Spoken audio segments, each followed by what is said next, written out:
The last surviving Paris attacker, Salah Abdeslam, the most wanted man in Europe, is finally in custody. He appears to have been hiding in plain sight in Brussels, and it's being reported that after 120 days on the run, he was eventually tracked down because of a suspiciously large pizza order.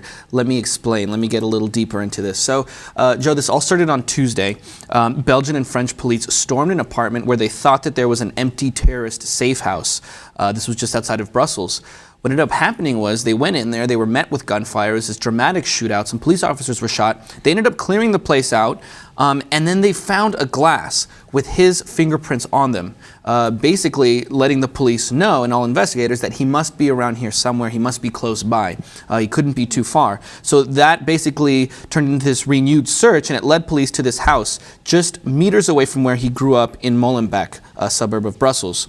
So they were staking out this house, they were keeping a very close eye on this one apartment complex where they thought that a lot of people were being held. As they're doing the stakeout, all of a sudden, they get word of this huge pizza delivery that's being done at one specific apartment. So then they go, okay, this is the spot. They go in there. What did they find? They found his wife with some friends, all of their children, and he was there too. A marksman ended up shooting him in the leg. They took him into custody and everyone else as well. So police moved in. They did their job. And it turns out that he was caught in the end because of this very large pizza order. It's funny I'm making a joke of it, but honestly, I mean, thank God that happened, right? I mean, should have got disjointed. Well, Molenbeek is being called the center of terrorism in Europe. And so the fact that this was where they thought he was hiding all along, obviously the guy is not leaving his house, so presumably that's what, led to all of this happening.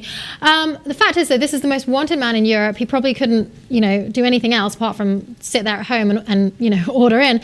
He was there with his family, however, weapons were found, and with the interrogations that have already ensued, reports have come out that they were planning further attacks. There were weapons being held there, and additionally to that, it's also come out in light of this capture that he was originally put on a suicide mission as part of what happened around the Stade de France that day, where there were bombers that blew themselves up. He apparently backed out of this suicide mission and instead went and obviously carried out the attack in the Bataclan. So obviously a guy with not very much courage, wouldn't leave his house, wouldn't go on a suicide mission, but thankfully they've caught him. Incidentally though, the lawyer who originally came out, Sven Mary, and said that he would represent him in court, has said that he is going to represent him. I guess everyone deserves a right to a fair trial.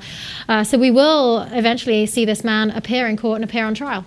Right, and his lawyer wasn't saying too much. I saw, him being stormed by reporters on his way out today of court.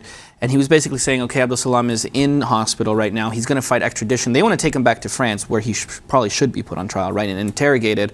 We see that France has been on a prolonged state of emergency. We're going to have to see how this whole thing affects that. But this guy's very valuable to all investigators in this case. I mean, this guy has all the information, like you mentioned. I mean, they already know that they were planning further attacks, given the amount of weapons that they found. Okay, but what about all the information they can get from him?